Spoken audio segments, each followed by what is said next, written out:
Good morning.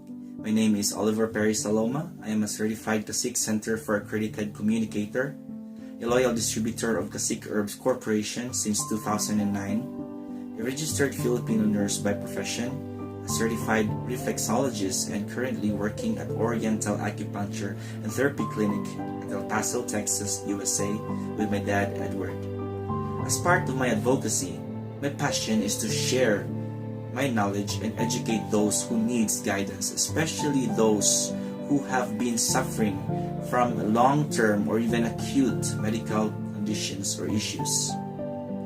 We all know that medications, drugs, chemotherapy, radiation, surgery are not the solution to the problem. Ladies and gentlemen, I encourage you to please take down notes as we go along. There are three essential things that keeps us alive. First is the oxygen that we breathe in. Second is the food and the water that we take. And the third is the proper rest and relaxation. We will be focusing on the second essential need of living organisms, which is food and the water that we take. We are in the field, or we are in the business of food supplements, so we have to make sure where we stand at. The Food and Drugs Administration is trying to manipulate or monopolize the business. So food supplements, of course, comes from two words. Food, which is natural, God-made, you can find it anywhere, you can eat anytime, there's no prescription needed. And supplements means something added to complete a thing or make up for a deficiency. It is an addition designed to complete, make up for a deficiency. So you need supplement if you have a deficiency or if you lack something. And how about drugs? Drugs are chemical substances that affect the process of the mind or body. Any chemical compound used in the diagnosis, treatment, or prevention of diseases or other abnormal conditions, or any substance used recreationally for its effects on the central nervous system, such as a narcotic. Drugs are therapeutic agents, any substance other than food used in the prevention, diagnosis, alleviation, treatment, or cure of disease. Okay, so that's the difference between food and drugs. But we have to remember that not all the food that we eat will be converted into nutrition. The first process of digestion is called chewing or mastication with the use of our 32 sets of teeth.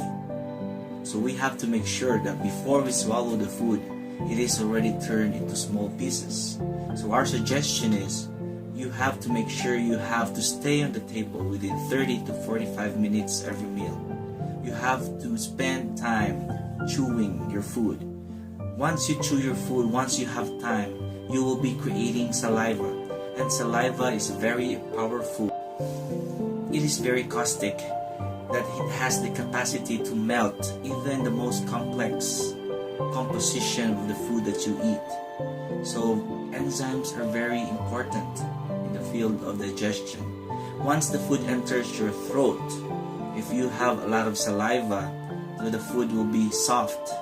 You don't have to drink liquids, because if you just spend time eating, if you just create saliva, it will not be hard for you to swallow the food. And once the food enters the stomach, there will be more enzymes, digestive enzymes, that will work on the food. Drinking liquids during eating or during your meal dilutes the enzymes. Let's take, for example, you have a 1 liter of container, empty container, and then you have a half teaspoon of shampoo. Okay, put it inside the container, and then fill up the remaining with plain water. Question is, will you still be able to use your shampoo? Of course not. So that also happens with your enzymes.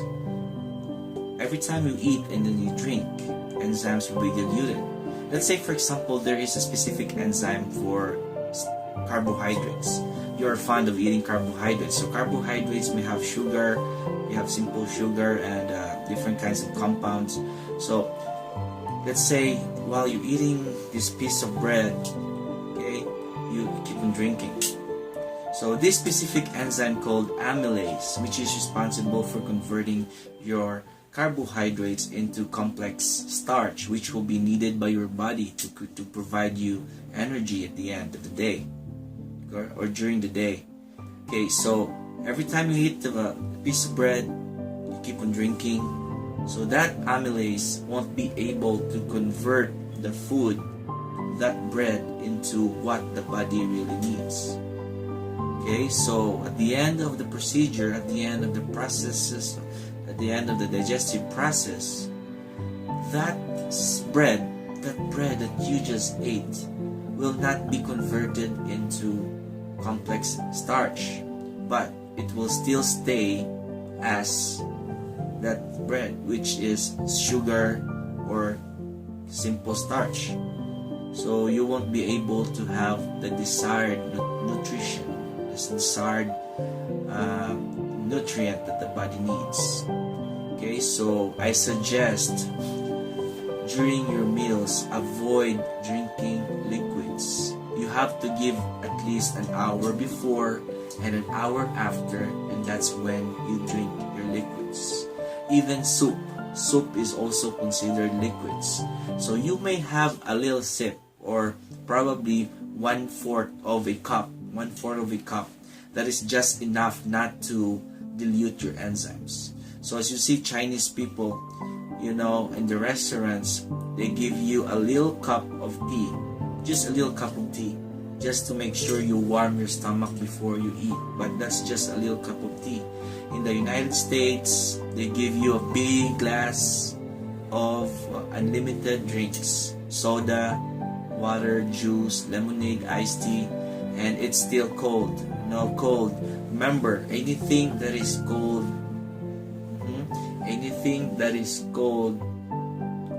constricts blood vessels. What do you mean constrict? Constrict means closes or tightens up.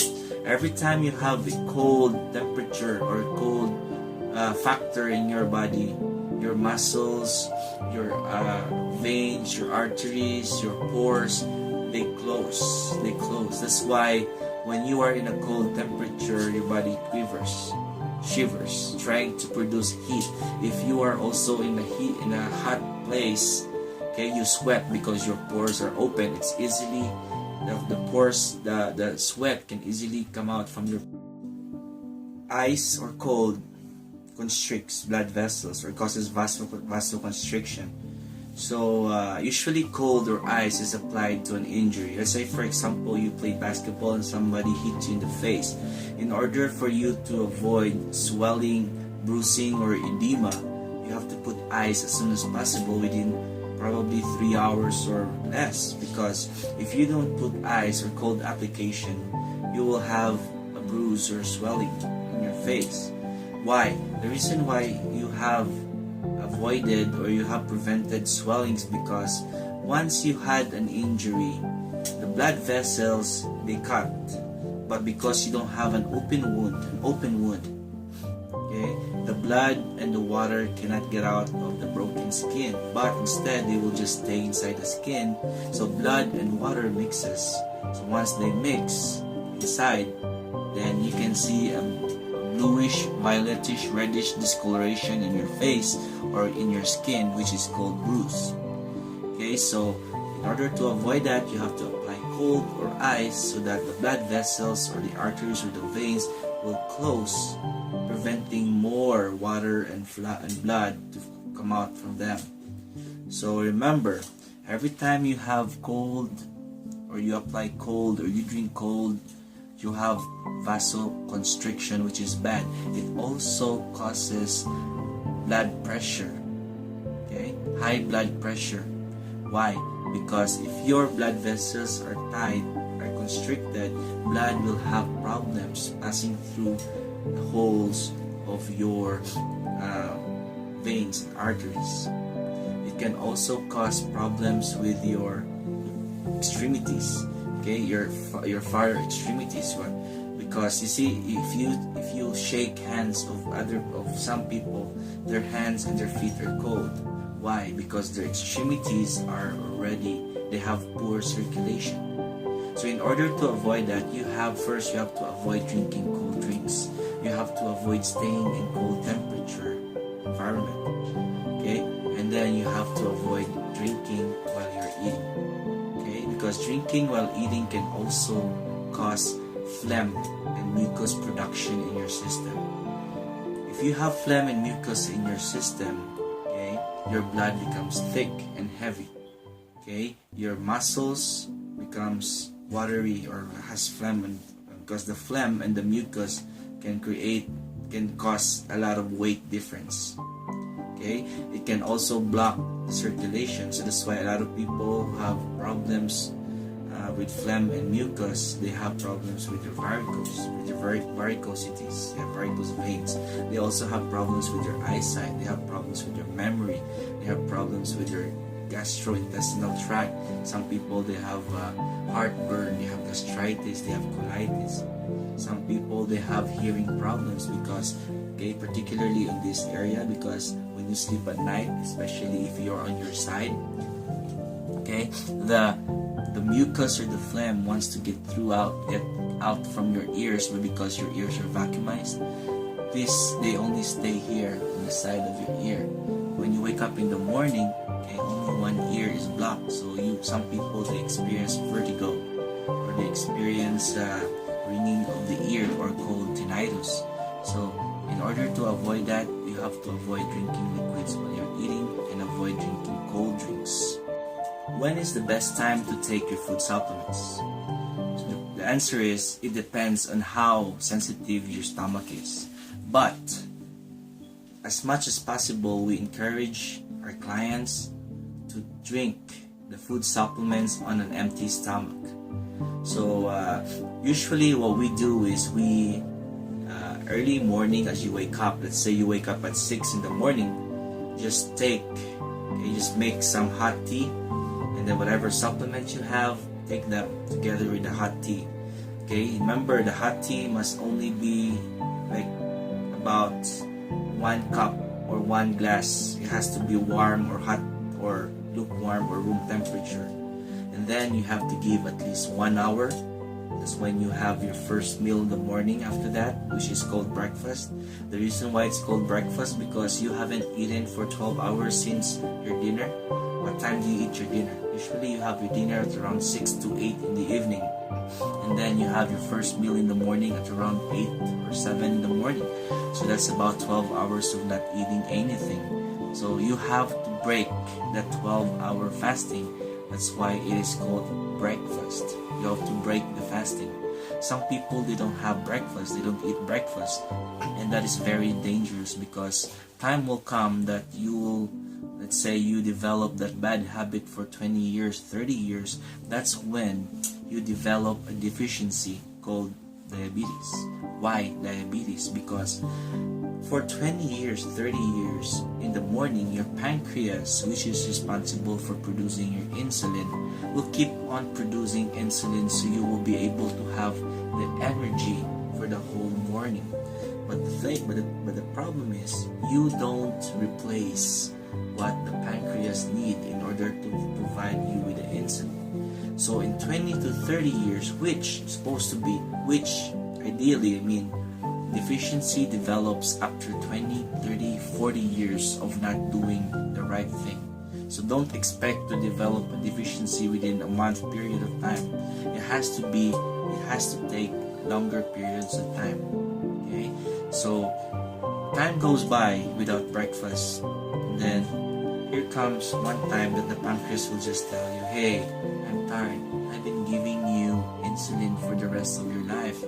20 years, 30 years of giving you good insulin, but you don't replace what I needed in order for me to produce insulin. So from that time on, the pancreas will start producing poor insulin, and that's the cause of diabetes type 2 mellitus. Okay, so some people also, they avoid carbohydrates, they avoid rice, they avoid bread. The problem with that is the main source of energy is sugar or carbohydrates or sweets. Okay, the main source. In order for the body to have energy, the body has to have carbohydrates. But some people, they avoid carbohydrates. Okay, don't avoid or totally avoid carbohydrates. You have to have a little bit of carbohydrates present in your meal. Why? Because if you keep on avoiding carbohydrates, the problem is time will come, or the body will be able to have a deficiency in carbohydrates or sweets. So the body shows what we call signs and symptoms of, hypoglycemic attacks. And some people have what we call sweet tooth. Okay, they crave for chocolates, they crave for sweets, they crave for fruits that are really, really sweet.